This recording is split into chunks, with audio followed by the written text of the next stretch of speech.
To lease or to buy? This is where most people start and end the question when it comes to transportation. What should I do in this respect? Should I buy something that I'm going to eventually own, or should I lease something that I'm going to have to continuously do kind of for the rest of my driving life? Which is a fine question. We'll go through some pros and cons of that, a different financial perspective, and what I would say is a much more important financial perspective. Today, we're going to go through something that also goes beyond affordability when it comes to transportation, maybe $1 million beyond for you. So when it comes to acquiring a vehicle, like we said, leasing and buying is really the focal point of most people's discussions. And it's something that, some parts are financial, some parts are lifestyle, and it's something that is important to go through. However, how much you're spending on transportation in general really could be the most important thing that you focus on overall outside of buying or leasing or anything else. So just a quick buying, leasing, pro, cons. You probably know most of these already, but when it comes to leasing a car, the pros are that you have those lower monthly payments because you're really just borrowing the car for a couple years, 2 years, 3 years, whatever it might be. So the payments are lower because you're giving the car back.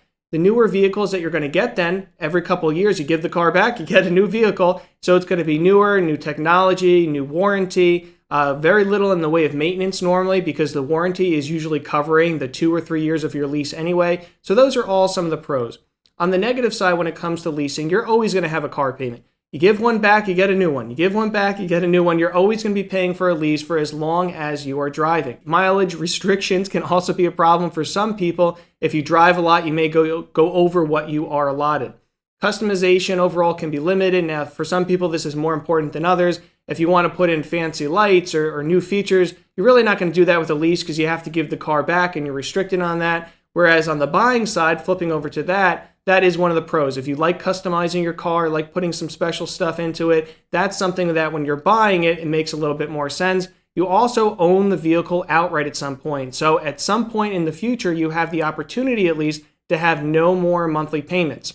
Mileage also not restricted, so you can kind of drive around as much as you want.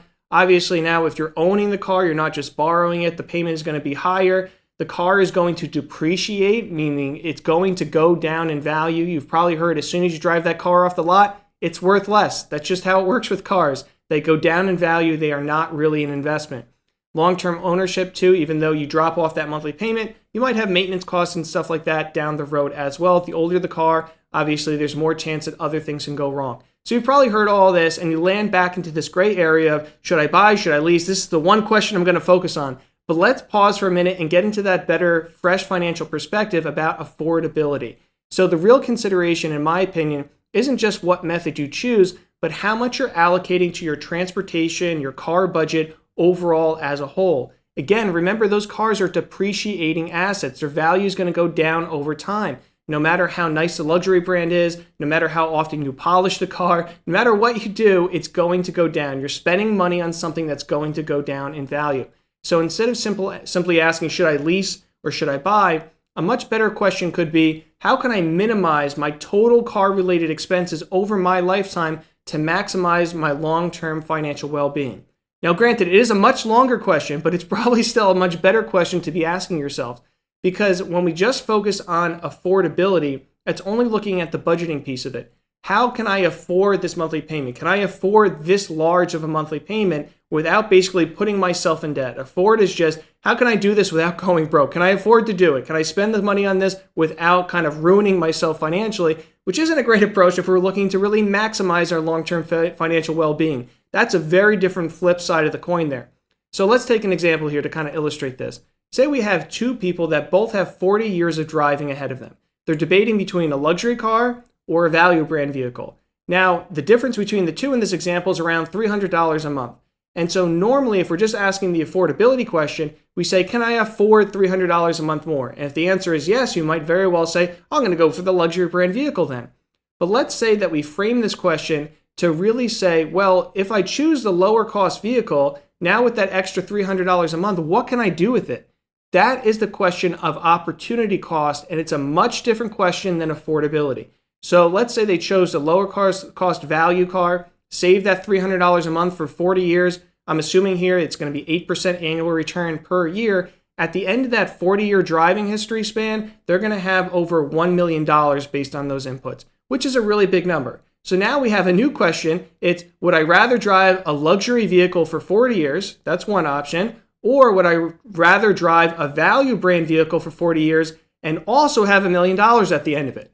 And that's really the whole purpose of understanding opportunity cost in these decisions that you're making. It's not just about affordability, it's what can I do with this money instead? So if you would still rather have that luxury vehicle, that BMW, that Lexus, the Mercedes, whatever it might be, then great, you can do that. It's just understanding that you are choosing the luxury brand vehicle and you are not choosing the value brand vehicle with maybe $1 million more at the end of the term.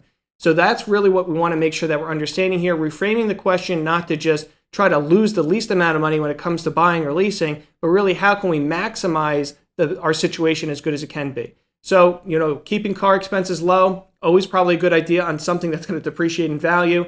Minimizing the cost out goes along with that. And then just considering those longer term investments, it's a much more strategic way of looking at car ownership instead of just that affordability, buying, and leasing. So, like I said, instead of can I afford this, what is this decision really costing me in the long run? A car, always going to depreciate. What you do as far as a decision process to try to appreciate your financial well-being, that is fully within your control.